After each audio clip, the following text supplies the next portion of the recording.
Hello guys, this is Jerry of Jerry DIY TV. How are you there? Kumusta po kayo dyan sa Pilipinas? Magandang araw po. Sa aking po mga ka-FW sa masulok na mundo. Sana po ay nasa mabuti kayong kalagayan.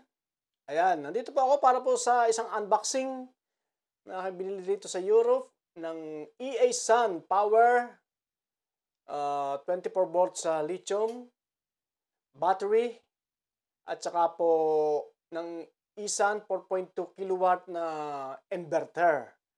Ayan. Kaya pakita ko po sa inyo kung magkano, kung saan ko nabili. Ayan. Ito po siya. Ayan. Nabili ko po siya sa halagang, itong dalawa, 294.63 euro. Ito pong battery natin. At ito po namang ating inverter, nabili natin ng 229.73 euro. Ayan, halos mahigit 500 euro. 524.36 euro lahat ng total. Ayan, dito po ako nakabili dahil po sa atin po napakamahal. Tingnan ko po, ayan, tingnan natin dito sa, let's check. Tingnan natin dito sa Lazada kung magkano yan. Yan pong 290 euro, halos nasa 15,000. 15,000 lang, more or less.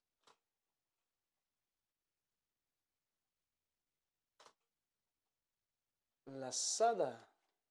Okay. Ayan. Tingnan natin dito. Isan 4.2 kilowatt inverter. Hybrid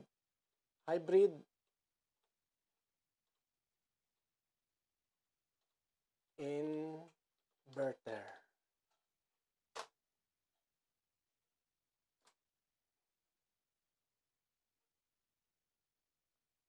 Ayan. Nakikita nyo? 19,000 plus 31,000. Tingnan natin. Ayan, ayan po, 2.2 kilowatt lang. Nasa 19,276 pesos na. Ayan. Tingnan natin, 4.2 kilowatt, halos nasa 24,000. Samantalang dito, wala pang 300 euro. Almost 15,000 lang po, more or less. Ang laki po ng diferensya. Yes, ikakargo, pero isasama ko po ito sa sasama ko po ito sa doon sa normal cargo na hindi marami po siyang kasama, mga groceries, mga gamit natin dito. Kaya makakamura ka pa rin. Hindi naman po solo ito ikakargo na ito lang. Sasama po natin doon sa regular box dito na malaki naman. Ayan. Ayan. Oh, ano yan? From China. Pero mas mahal. Pero kaya mura po dito kasi nga meron silang merong store sila rito sa Europe kaya medyo mura siguro. Ayan. Ayan. Although ito po ay sale na konti pero naka-discount lang tayo ng konti lang. Halos 20 euro lang. Ayan, dito halos 20 euro din lang sa battery. Ayan.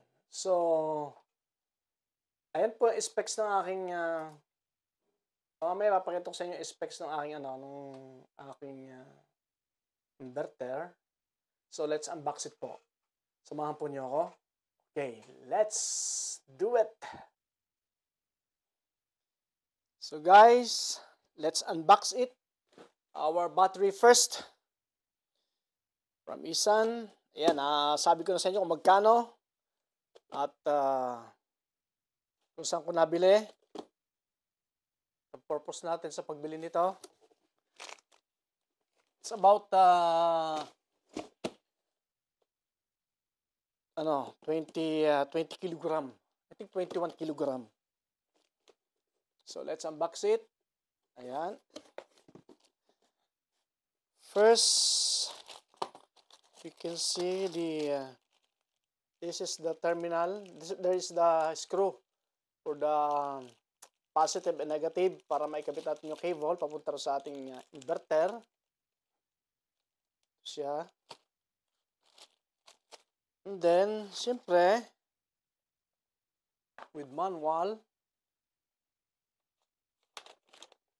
Yan.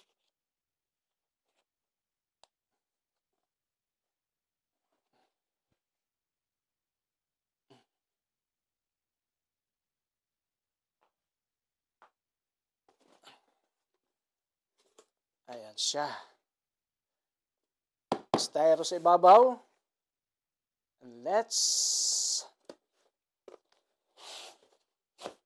remove this. Yes. Yes, this is the positive and negative terminal. The plastic cover for safety. So let's remove it here.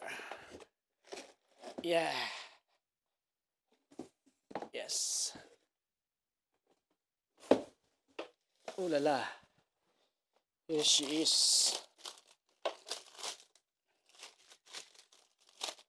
Ala.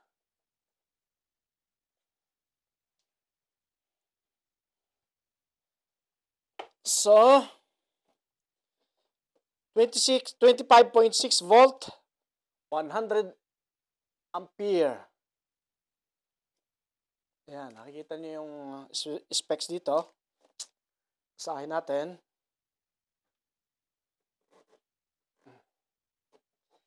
Ayan. Nominal voltage, 25.6 volt. Nominal capacity, 100 ampere. Watt hour, 2,560 watt hour. At yung kanyang watt hour,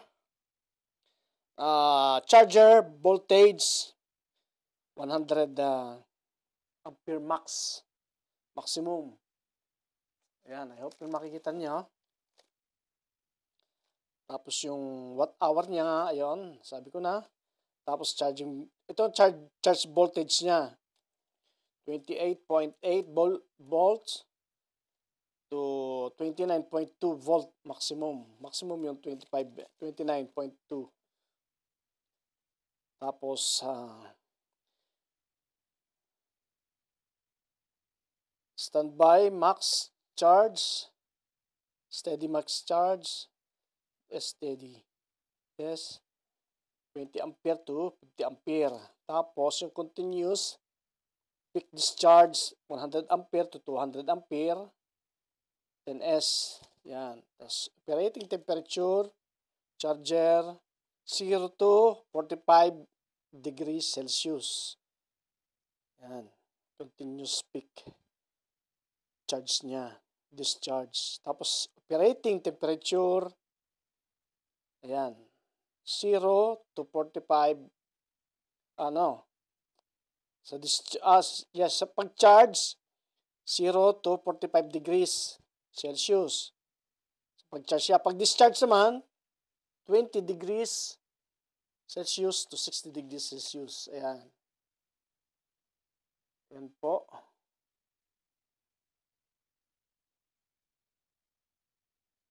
EA Sun Power. Wow. It's good plastic. Marami na akong napanood na review nito sa YouTube. Okay naman kaya ito napili ko. Tsaka medyo mura nga.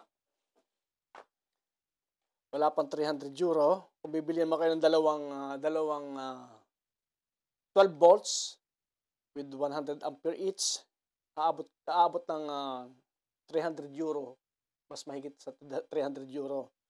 Bata lang ito. Ano lang.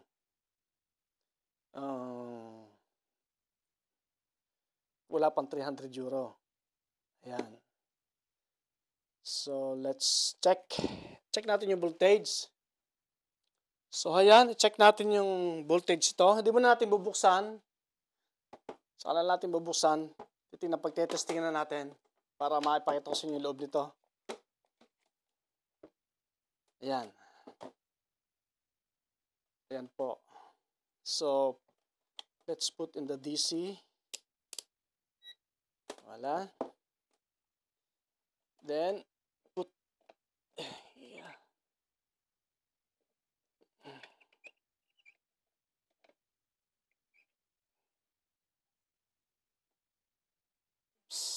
Ayan po. 26.5. Full charge siya. 26.5. Dito nakalagay 25.6. Dito, 26.5 yung full charge niya. Ayan. DC volt tayo.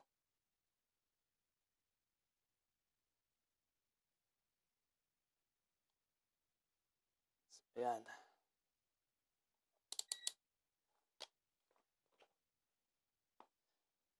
Sa build quality, siyempre mura lang. Naman natin. Ayan. Plastic lang siya. Plastic na ano. Na matibay-tibay naman. Medyo manipis lang. Pero sa nakita natin naman doon sa ibang mga reviews, okay naman. Pati yung loob. Ito sinabi ko, sa araw natin titingnan yung ano. Sa susunod na lang, titingnan natin yung loob nito. Ito yung mga BCM dito, kung okay ba. Ayan, ito yung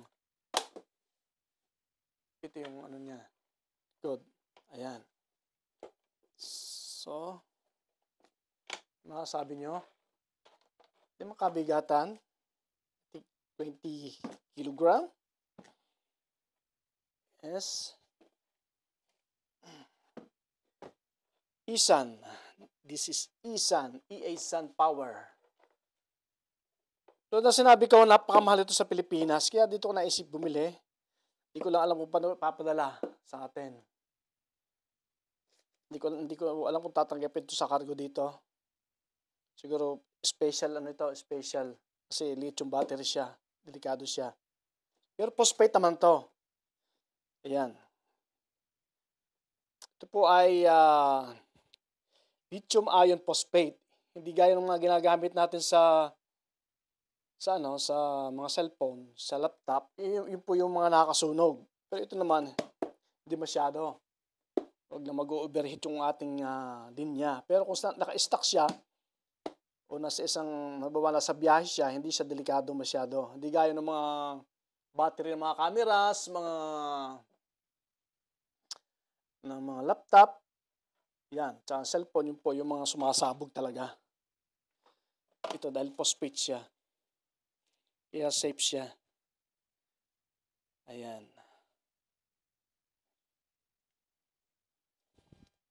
So, na inaasahan, made in China. Kahit nandito tayo sa Europe, talagang China lahat yung makikita nyo. Made in China. Ayan. So, lagay muna natin sa tabi at ituloy natin naman doon sa ating inverter naman. Ayan. Dito muna natin ilagay. So, ito yung EA Sun inverter. So, inalis ko na yung tape dito. So, tingnan natin ngayon. Ayan. Ayan po. Honestly, hindi ko pa ito nailabas dito sa kahon. Tinanggal ko na yung tape dito. Ayan. Ayan siya. Manual ng 3.6 kilowatt, 4.2 kilowatts, 6.2 kilowatts. Itong kinuha natin ay 4.2. Hybrid. Ayan. So, let's put it here. Like that. Para makita nyo. So, ito yung ito yung sa internet. So, communication natin dito sa ating inverter. Yes, ito nga. Para siyang USB pero ito po. Ayan, sasaksak lang natin dito sa ilalim. Ito, tapos magda-download tayo ng application sa ating cellphone o tablet para mag-communicate tayo dito sa makita natin yung function niya para makontrol natin kahit sa cellphone natin. Ayan. So, with some papers, instruction.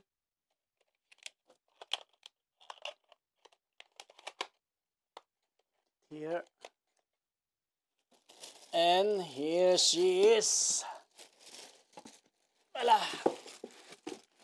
Ito naman po ay 9 kilogram. 9 kilogram naman to. Ang ating inverter na to. Oops. Kasi natin ito sa kahon. Tanggalin natin ang kahon. Put it here.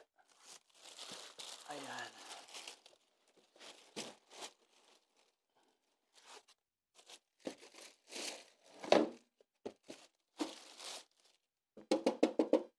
Bit quality niya. Maganda rin. Nakapal din. Ayan. Tanggalin natin. So, ayan siya. Tutok natin maigi.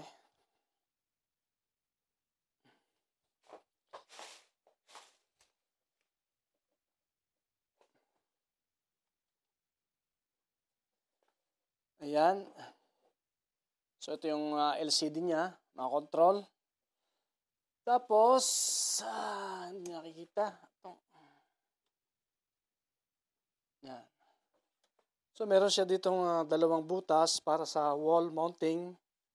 Ayan. Tingnan natin yung ito yung dust yung air dito lumalabas. Tapos may filter siya rito. Ito yung on and off switch. Ayan. Ito. May filter dito. Dito lumalabas yung air. Ayan. At ito. Ito yung ilalim niya. So ito yung sa BMS, sa battery communication. Kung mayroong BMS kung mayroong terminal for monitoring ang inyong battery, pwede rito. Yung nabili natin, wala yun. So, okay lang. Tapos itong Wi-Fi, ito. Sabi ko. Ito.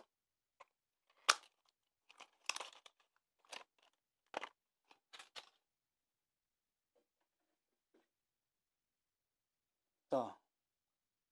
Nakabit rito. Yan. Ganyan siya.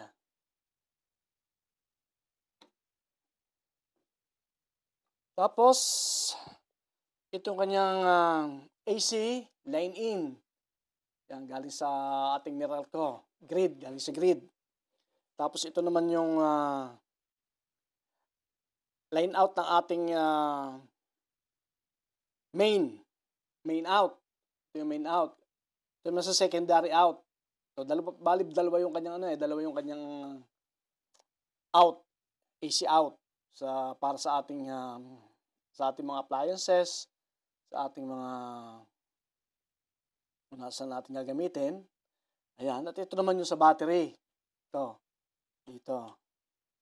Dito naman, dito papasok yung dalawang wire para sa ating solar panel. Ayan, dito. Ayan. Tapos ito yung ground niya, terminal. So, buksan natin. Tingnan natin yung loob. Ayan. Meron siyang maliliit na tornilyo dito. Ito, Phillips screw. Ang screw siya. Tanggalin natin. Para makita natin yung ano niya.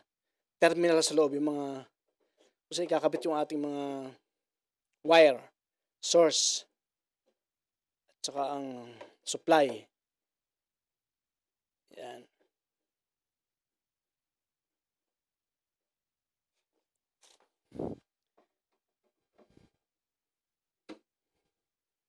Ito yung napili ko kasi nga marami ring review sa YouTube.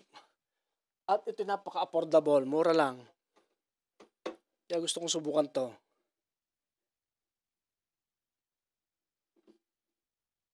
Ayan. At ito po ay 50 to 60 Hz yung kanyang input at saka output. Kaya ang kagandahan dito, ma-set ninyo. So, ayan. Tanggalin po natin. Ayan. Makikita nyo. I hope nakikita nyo.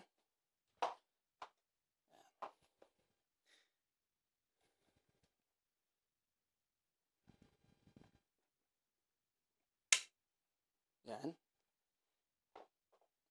Sana makita nyo to. So, ayan. Ayan po. Ito po yung sa ating line in. Ito dalawa. Ayan. Yung dalawa na to.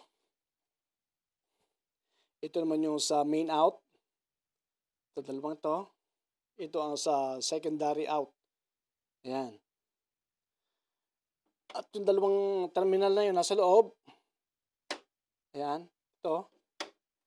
Ito dalawang to. Ayan. Yan ang positive negative ng ating battery. Ayan. Diyan.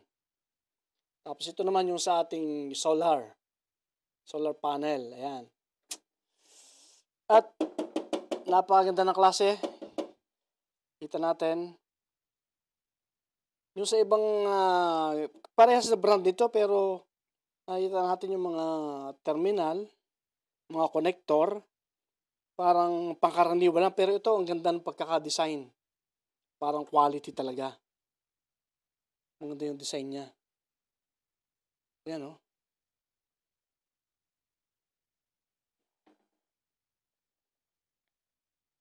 Maganda. Hindi ko na po bubuksan yung loob kasi panoodin na naman yung sa ibang video. I-type na lang yung Isan Power Inverter. Makikita nyo yung mga nagbubukas ito. Makikita nyo yung loob nito. Halos pare-pares naman. Ito nga lang, nagtaka ko bakit iba yung napaka-quality. Yung dating, kala ko yung dadating sa akin yung pangkaraniwan lang yung mapapansin yung pangkaraniwang mga connector na ginagamit natin din sa Pilipinas. Yung ganon. Pero ito iba, oh. Talagang quality siya, oh. Ayan, oh. Ganda.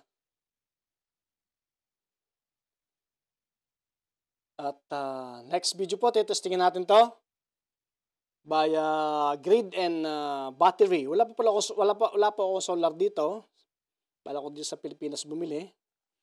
Kaya testingin natin muna rito. Ayan.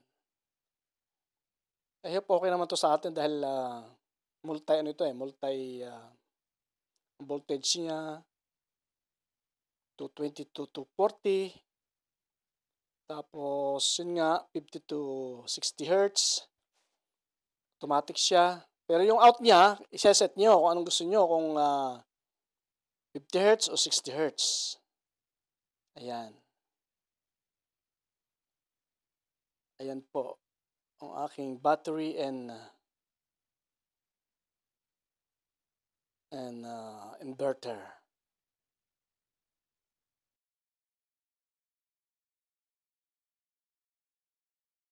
So hello guys, this is my inverter and my battery from Isan, 4.2 kilowatt hybrid inverter, and this is my lithium iron phosphate battery. It's 24 volt. So next video, testingin natin. So see you in my next video. Please subscribe to my channel, Jerry DIY TV. Maraming salamat po at merci beaucoup, au revoir.